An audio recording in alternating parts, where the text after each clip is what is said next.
Only Mel Brooks could make the French Revolution funny. And in America, we used to make fun of such things because we didn't have an aristocracy. It's inherently an un-American thought. Now we do have an aristocracy in America. Exhibit A in that argument is Jeff Bezos' wedding to Lauren Sanchez. It's bringing out some of the most important and influential people from around the globe. It's going to cost $50 million. That doesn't include the 90 private jets flying in, so roughly one jet per couple. And these are not small jets.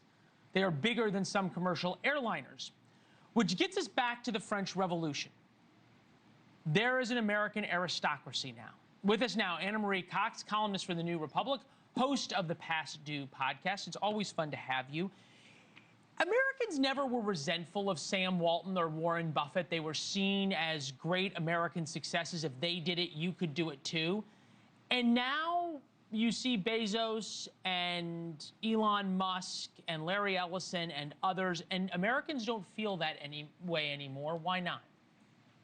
Well, we've had things like that happen in the past. I mean, I don't know if you're familiar. You have to go a little bit further back in history to the Gilded Age. Yep.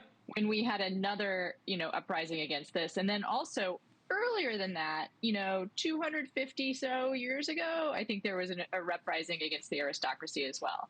I mean, I agree that this is pissing people off in a way that is cinematic, let's say. It is gross what is happening. But it's hardly Exhibit A, by the way. I would say Exhibit A is in the White House as far as American aristocracy that is making some people upset.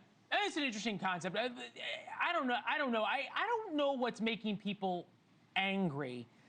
What I think of it is the fundamental fairness issue that America, and look, Bezos wants to go spend $50 million in Venice. Great. Go do it. Add to the tourism industry and everything else. You want to go build a big house. Great.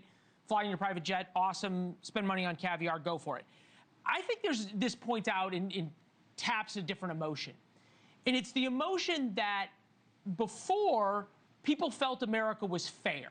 They felt you got a good job, you paid your taxes, you could own a house, you could take a vacation, you could buy food, you could have money left over at the end of the month, and most of all, your kids had an opportunity to do better than you did. They could go to college. That was the middle-class promise of America. It's what built America.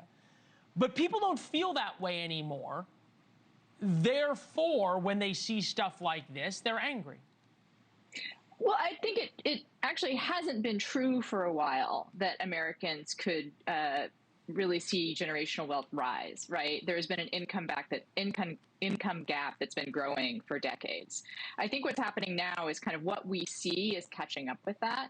And I do think what we have in the White House and the billionaires we have in the cabinet is just as upsetting. I mean, we had a billionaire who bought the election, right? And we had a No Kings protest that turned out millions and millions of people. And I think it's this confluence of influence in the White House. Okay, so is that how we end up? Is that how we end up with a guy who's effectively Fidel Castro with slightly more polished language as the nominee for Democratic mayor of New York? I think also, if you don't recall, Bernie Sanders had a pretty good run.